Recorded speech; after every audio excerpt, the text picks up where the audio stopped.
So today I wanted to go ahead and get out in the shop for a little bit and make some squares out of this walnut that I've had in these logs. Some of the logs are too big right now to turn, and after I already split them, they're no good for turning anyway.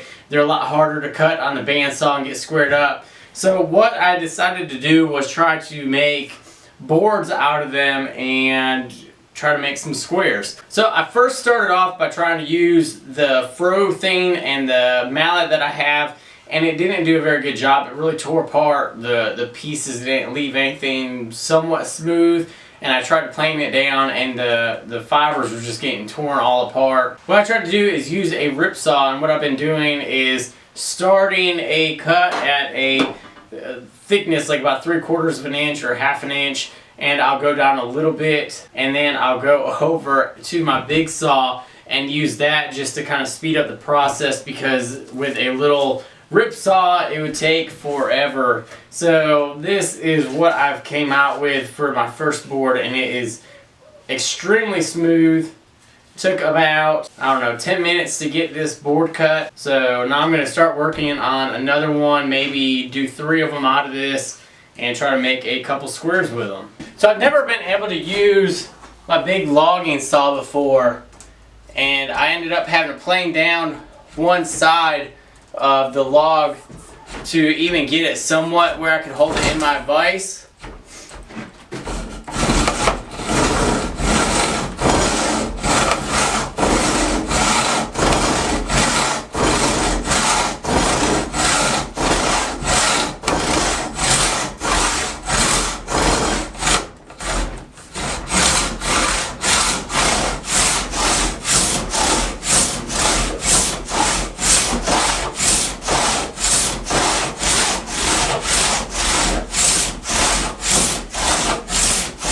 Well, there we have it. We are done with cutting all these pieces apart. So I've gotten 3 boards out of this.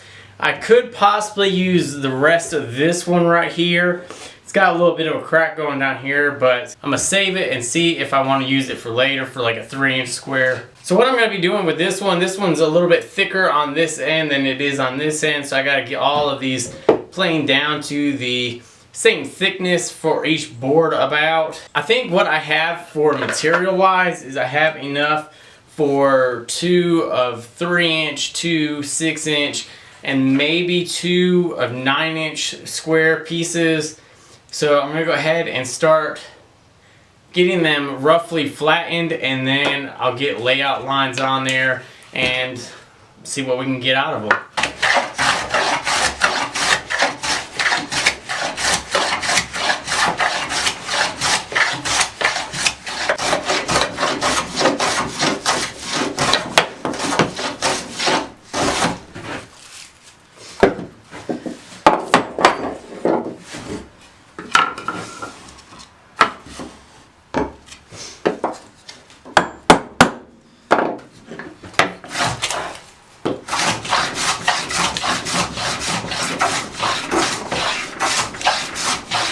So I went ahead and got all the boards flattened, and this one is completely done. This one's a really thin, it's less than 1/4 inch in width. I squared up this end, and also this end. This edge still has the live edge to it, and what I'm going to be doing is marking the width of the pieces off of this first flat edge, and this flat edge is going to be this portion right here. So I've just gotten the width from this, and now I'm making my mark so I can rip it down to its final width. I should be able to get 2 of these long pieces out of here, one right here and then one right next to it.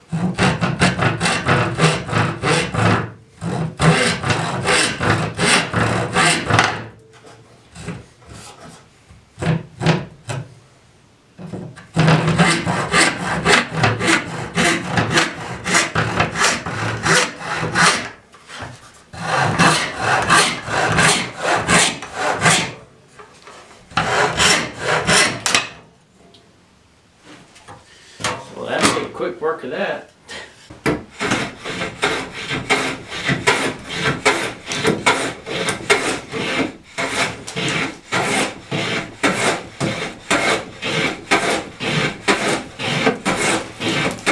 Alright, so we've gotten our two pieces already cut out, and this is completely squared up. And what I need to do now is fit this into a little mortise area right in here. Now you could easily just cut this out and half lap these together if you wanted to, but I want this to actually be inside both the top and the bottom. So what I have set up is I made my mortising gauge, the width of the end right there. To get that hole, you have to figure out where you want all of your markings. So I went ahead and put this on the end like that, flushed this end up and that end, took my awl and scratched a little line right here, and then I flipped it over and did the exact same thing right here. Now what I need to do is take my mortising gauge that I've already set up to the width of this piece, and I need to go ahead and take it and scribe my lines all the way around.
Now that we've gotten our mortise made and made sure that everything fit up nice and tight, we're going to go ahead and add a little bit of detail right here onto this end. I don't really like just the square look. I already have squares that look like that. All of my metal Stanley squares are square at the end, but I wanted something a little bit fancier, so what I'm going to do is add some curves in on here. Okay, so what I've got here is just a French curve, and I'm going to be making some general marks on here just to get me started. My first mark is to be 1.25 inches down from the top of the longer piece, and then I'm also going to make a mark at 1/4 or 3/8 of an inch on the inside. This line that was 1.25 inches down, I'm also going to be drawing it straight down 1/4 inch long. Now what I want to do is have one curve go this way and then one go up and over. So I've just got my French curve here, and this is just going to take some eyeballing. You just kind of want to play with it and kind of make it how you want it to be.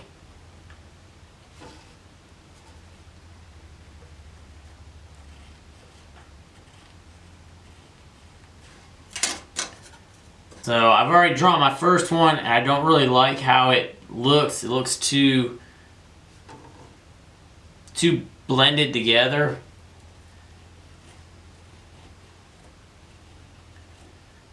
So I'm going to draw another one using a different part of the French curve.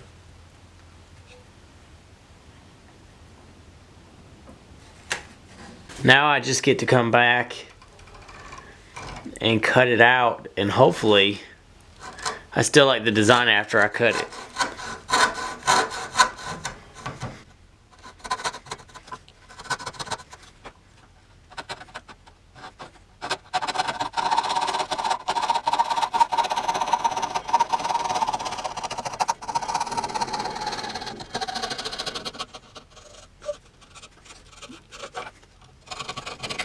Alright, so there it is, all roughed out. Now I can just take a file or rasp,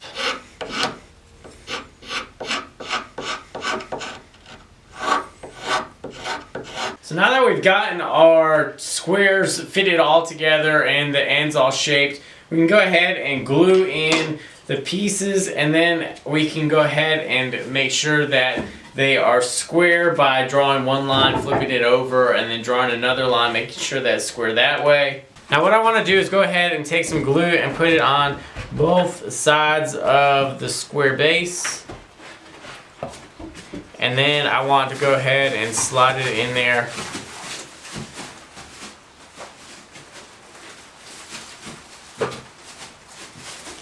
Wipe off any excess. Stick it underneath your bench with all the other glue. I know some of you guys have some big, huge glue globs underneath your workbenches. I know I do. Now this part is pretty crucial because you want to go ahead and do it kind of quick. And now we're trying to set up your square. So I know this part is flat. So what I want to do is go ahead and draw a line and then flip your square right over. And I don't know if you can see or not, but it's not square to the line that I originally drew. So I'll bring it back out a little bit. I'll draw another line, flip it over again. We've let these sit for almost 24 hours now, and we are ready to go ahead to the next step. I've already gone ahead and taken the clamps off. Now I got to sand them down and then check for square on these.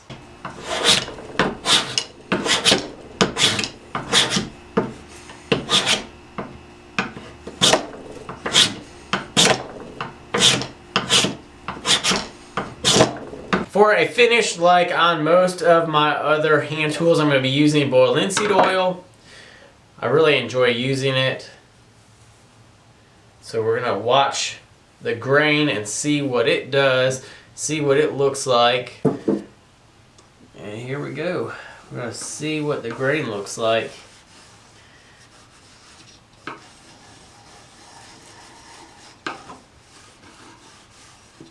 I really like using the boiled linseed oil and watching the different colors appear in things like walnut and the darker colored woods.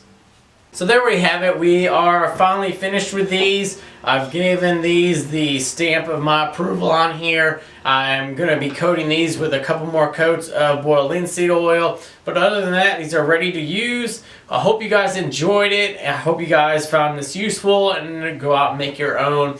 This was just a piece of firewood, and now I have my own squares that I can pass down to my children. Hopefully, one day we'll maybe even end up like my hand planes in somebody else's shop still in use. So if you guys enjoyed the video, go ahead and give it a thumbs up button. And if you guys are new to the channel, hit that subscribe and check out all the other woodworking videos. And I'll see you guys in the next one.